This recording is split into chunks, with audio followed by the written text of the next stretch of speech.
नमस्कार दोस्तों, world show कहानी में आपका स्वागत है। आज की कहानी है धोखा। हमेशा खुद भी खुश रहने वाली तथा औरों को भी खुश रखने वाली रश्मि को न जाने आजकल क्या हुआ है कि हमेशा खोई खोई सी रहती, पूछने पर टाल जाती। आखिर जब मुझसे रहा न गया तो एक दिन मैं उसे पकड़कर बैठ गई और फिर पूछा, रश्मि आज मैं तुझे छोड़ने वाली नहीं, बता न आखिर हुआ क्या है। कुछ भी नहीं कविता, तू तो यूं ही परेशान हो रही है। कुछ तो हुआ है, तू बता रही क्यों नहीं। देख आज मैं तुझे छोड़ने वाली नहीं, जाने भी दे। अपने लिए मैं किसी को दुखी नहीं करना चाहती, रश्मि ने कुछ उदास स्वर में कहा। रश्मि तू मुझे अब अपना नहीं मानती ऐसा लगता है। देख हमारी दोस्ती आज की नहीं है और मरते दम तक हम दोस्त रहेंगे। वह तो है। देख अपना दुख मुझे नहीं बताएगी तो किसे बताएगी। उसके कंधे पर हाथ रखते हुए मैंने कहा, हाँ तुझसे तो बताना पड़ेगा वरना मेरा दम घुट जाएगा। रश्मि बोली, तू तो जानती है कि क्या कुछ नहीं गुजरा मुझ पर, परंतु वक्त का खेल समझकर सब स्वीकार करती रही। रोहन 2 बच्चे देकर मुंह मोड़ गया और दूसरी शादी कर ली, मैंने सह लिया। सब रिश्तेदार एक से एक करके चले गए। किसी ने भी यह नहीं सोचा कि मैं अपने 2 बच्चों के साथ कैसे जीऊंगी, क्या करूंगी। वह तो भला हो नेहा का जिन्होंने अपने पति से कहकर मुझे यह नौकरी दिलवा दी और मेरे घर की गाड़ी चल पड़ी। यह तो मैं भी जानती हूँ और तेरे साहस की मिसाल मैं ही नहीं बल्कि जितने भी परिचित हैं सब देते हैं। मैंने उसे सहारा देते हुए कहा, पर अब जब सब कुछ ठीक हो गया फिर तेरी उदासी की बात समझ में नहीं आ रही। इतना सब कुछ सहते हुए भी तूने अपना जीवन बड़ी जिंदादिली से जिया ही नहीं, उसके हर पल को महसूस भी किया। मैंने कहा, अपने बच्चों के कैरियर को बहुत ऊपर पहुंचाया। यही नहीं कॉलोनी में अच्छी इज्जत भी कमाई। अब तो सब ठीक है, फिर क्या बात है। तू ठीक कह रही है, पर एक बात तो है, न कि कब्र का हाल मुर्दा ही जानता है। उसने कुछ हंसते हुए कहा। अच्छा ऐसा क्या है। देख बहुत देर हो गई, अब रुक मत। रश्मि ख्यालों में खो गई, मानो उसका जीवन उसके सामने चलचित्र की तरह घूम रहा हो। रोहन का उसकी जिंदगी में आना, वह उसकी तरफ यूं खिंचती चली गई जैसे पतंग के साथ डोर। दुनिया के रिवाज सब उसके लिए बेमानी हो गए थे। मम्मी पापा ने कितना डांटा था, जमाने की ऊंच नीच सब समझाई थी, पर वह तो जैसे दीवानी हो गई थी। जैसी ही मोबाइल की घंटी बजती बस उसे रोहन ही दिखाई देता और वह पागलों की तरह दौड़ी चली जाती। पापा गुस्सा होते, मम्मी अपना वास्ता देती, पर उसके लिए सब बेकार था सिवा रोहन के। एक दिन जब वह रोहन से मिलने जा रही थी तो पापा ने डांटते हुए कहा, तुम नहीं मानोगी। क्या है उस आवारा लफंगे में जो तुम्हें कुछ दिखाई नहीं दे रहा। पापा मैं उससे बहुत प्यार करती हूँ और उसके बिना नहीं रह सकती। बहुत पछताओगी तुम। बेटा मान जाओ, वह अच्छा लड़का नहीं है, पापा ने समझाते हुए कहा। पापा वह मेरी जिंदगी है, रश्मि जिद करते हुए बोली। तो खत्म कर दो अपनी जिंदगी, झल्लाते हुए पापा बोले। क्या कह रहे हो जी। कुछ भी हो, रश्मि हमारी इकलौती बेटी है, मम्मी बोली। उसी का तो फायदा उठा रही है, पर जीते जी कैसे कुएं में धकेल दे अपनी बेटी को। पापा कुछ भी हो, मैं रोहन से ही शादी करूंगी। तो फिर अपना चेहरा हमें कभी न दिखाना, पापा क्रोध से बोले। ऐसा मत कहो, मैं अपनी बेटी के बिना नहीं रह सकूंगी, मम्मी ने सिसकते हुए कहा। चुप रहो, तुम्हारे ही लाड़ का नतीजा हमें भुगतना पड़ रहा है, पापा गरजते हुए बोले। और रश्मि सबको अनदेखा कर रोहन के साथ चली गई। बाद में पता चला कि दोनों ने शादी कर ली है और झांसी में बस गए हैं। भानु प्रताप ने अपने सीने पर पत्थर रख लिया, परंतु उनकी पत्नी चंद्रिका बेटी की याद में बीमार पड़ गई और एक दिन उसकी याद को अपने साथ लिए दुनिया से विदा हो गई। उधर रश्मि रोहन के साथ बहुत खुश थी, लेकिन जब उसे अपने माता पिता की याद आती तो उदास हो जाती। शुरू शुरू में रोहन उसका बहुत ध्यान रखता था। समय के साथ वह एक बेटी और एक बेटे की मां बन गई। कुछ दिनों से रश्मि नोट कर रही थी कि रोहन अब उसका उतना ध्यान नहीं रखता जितना पहले रखता था। कुछ दिन तो इसे हल्के में लिया। सोचा शायद काम का बोझ ज्यादा है, परंतु फिर यह रोज का नियम बन गया। रोहन, आजकल तुम बहुत व्यस्त रहने लगे हो, रश्मि ने कुछ उदास होकर कहा। भाई घर चलाना है तो काम तो करना ही पड़ेगा, रोहन ने कहा। काम तो पहले भी होता था, पर आजकल कुछ ज्यादा हो रहा है क्या, रोहन टाल कर चला गया। पर आज रश्मि ने इसे कुछ ज्यादा ही गंभीरता से लिया।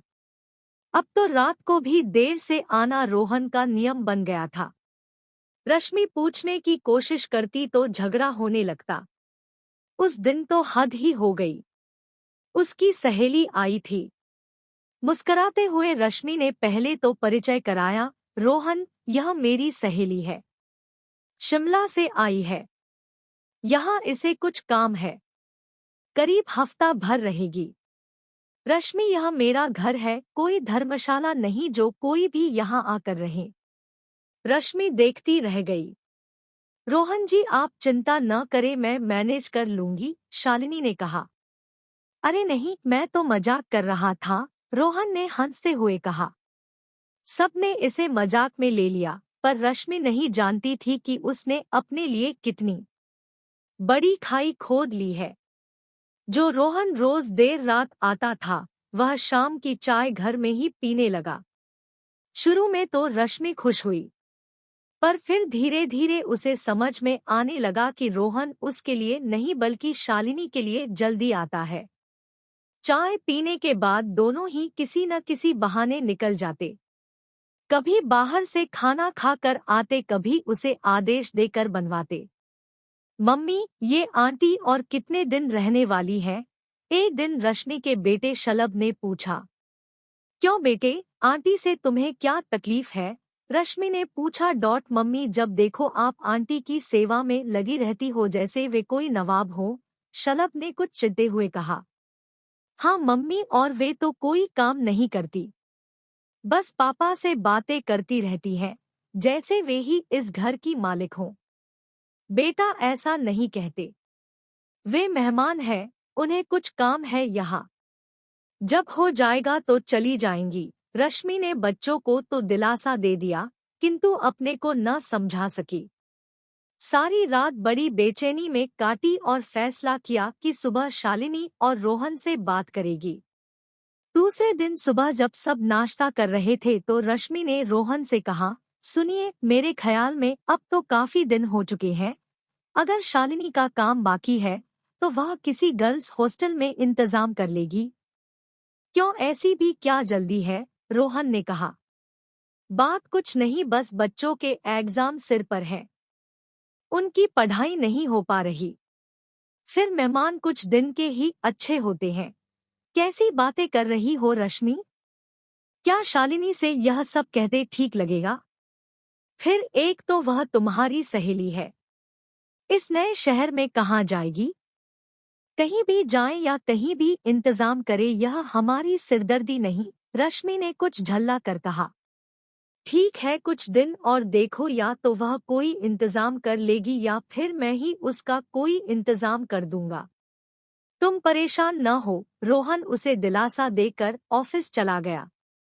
रोहन का सारा दिन उधेड़बुन में बीता। अब उसे शालिनी का साथ अच्छा लगने लगा था। वह उसके बिना नहीं रहना चाहता था, परंतु रश्मि का क्या इलाज किया जाए? बहुत सोचने के बाद रोहन ने एक उपाय सोचा। उसने शहर से बाहर बनी नई कॉलोनी में एक मकान किराए पर लिया और उसमें शालिनी को शिफ्ट कर दिया। एक बार को शालिनी हिचकिचाई। कहा, रोहन, क्या यह ठीक होगा? देखो शालिनी, तुम्हारा कोई नहीं है और अब नहीं मैं तुम्हारे बिना रह सकता हूँ। तुम बताओ, क्या तुम मेरे बिना रह पाओगी? इतने दिन साथ गुजारने के बाद क्या हम दोनों को एक दूसरे की आदत नहीं हो गई है? यह तो ठीक है, परंतु रश्मि और बच्चे, ऊपर से यह समाज क्या हमें जीने देगा? शालिनी कुछ सोचते हुए बोली। देखो शालिनी, अब मेरी तुम्हारी बात बहुत बढ़ गई है। अब न तो मैं तुम्हें छोड़ सकता हूँ और न ही तुम्हारे बिना रह सकता हूँ।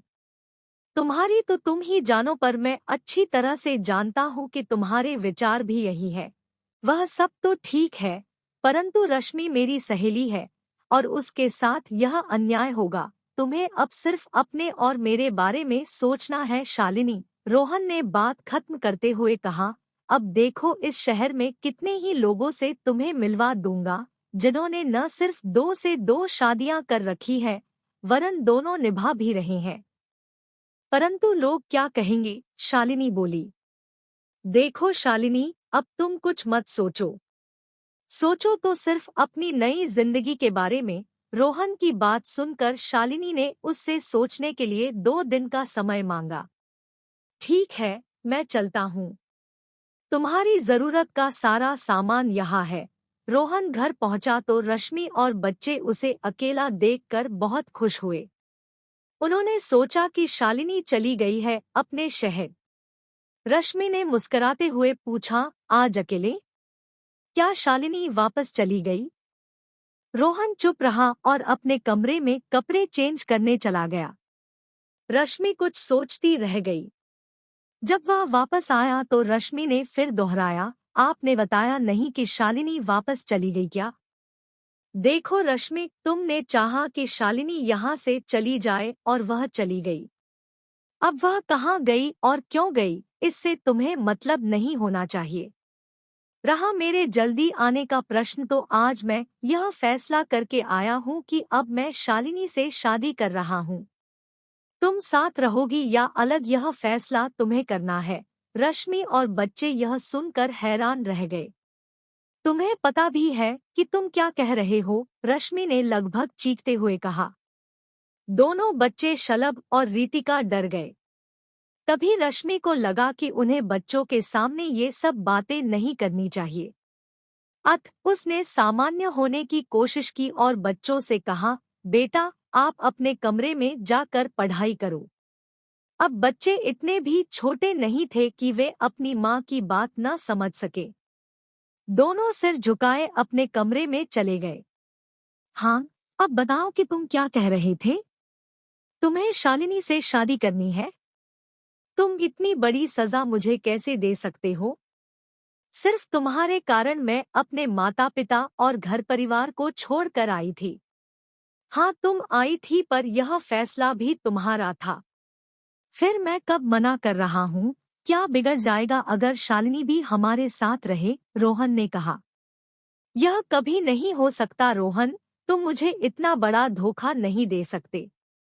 धोखा? जो धोखा करता है उसे धोखा ही तो मिलता है। यही दुनिया का सत्य है। तुमने भी तो अपने माता पिता को धोखा दिया था। तुम्हारी माँ असमय गुजर गई। वे क्या जी पाईं, और पिताजी? वे भी जैसे जी रहे हैं वह जीना नहीं होता। क्या तुमने उनके लिए सोचा? आज बात करती हो धोखे की। उसकी वजह भी तुम थे रोहन। तुमने तो मुझे न घर का छोड़ा और न घाट का। रश्मि ने सिर थामते हुए कहा। अब यह फैसला तुम्हारा है रश्मि, तुम साथ रहो या अलग। हाँ यह जरूर है कि तुम्हारे और बच्चों के खर्च का पैसा मैं तुम्हें देता रहूंगा, रोहन ने कहा। बस करो रोहन, तुम क्या दोगे? जाओ, आज मैंने तुम्हें शालिनी दी, तुम्हारा नया घर, नई पत्नी, तुम्हें मुबारक। मुझे तुमसे कुछ नहीं चाहिए। चले जाओ यहाँ से अभी इसी वक्त, रश्मि ने चिल्लाकर कहा तो रोहन चला गया। रश्मि की आंखों के सामने सब कुछ घूमने लगा। उसकी बनाई दुनिया, उसका घर, उसके सपने, सब कुछ भरभरा कर ढह गया। तभी बिल्ली ने कूदकर फ्लावर पॉट गिरा दिया तो रश्मि की तंद्रा भंग हुई। फिर क्या हुआ रश्मि? मैंने पूछा। होना क्या था रोहन, मुझे अधर में छोड़कर चला गया और आज मैं अपने बच्चों के साथ अकेले जिंदगी गुजार रही हूँ। सारे दुख, सारा अकेलापन अपने अंदर समेटे चलती जा रही हूँ बस। परंतु कब तक, मैंने पूछा। जब तक जीवन है। न मैं हारूंगी, न रोहन के पास जाऊंगी और न ही अपने पिता के पास। चल जाने भी दे, जब भी कभी तू अकेलापन महसूस करेगी मुझे अपने करीब पाएगी। उधर रोहन ने शालिनी से शादी कर ली और अपने नए घर में मगन हो गया। धीरे धीरे उनका रिश्ता सभी को मालूम हो गया। सामने तो कोई कुछ नहीं कहता था, परंतु पीठ पीछे सभी उसकी बुद्धि पर तरस खाते। देखो, रोहन ने इस उम्र में अपनी इतनी सुंदर सुघड़ पत्नी व 2 बच्चों को छोड़कर नई शादी कर ली। नरेंद्र जी बोले, भाई हम तो रश्मि भाभी के बारे में सोचते हैं। वे अकेली ही हर हालात का सामना कर रही है। निरंजन कुछ सोचते हुए बोले, ऐसा नहीं था कि रोहन को इन सब बातों का पता नहीं था, परंतु वह बड़ी चतुरता से सफाई दे देता था। एक दिन रोहन लौटा तो उसके हाथ में शिमला के 2 टिकट थे। घर में घुसते ही चिल्लाया, शालिनी, ओ शालू देखो मैं क्या लाया हूँ।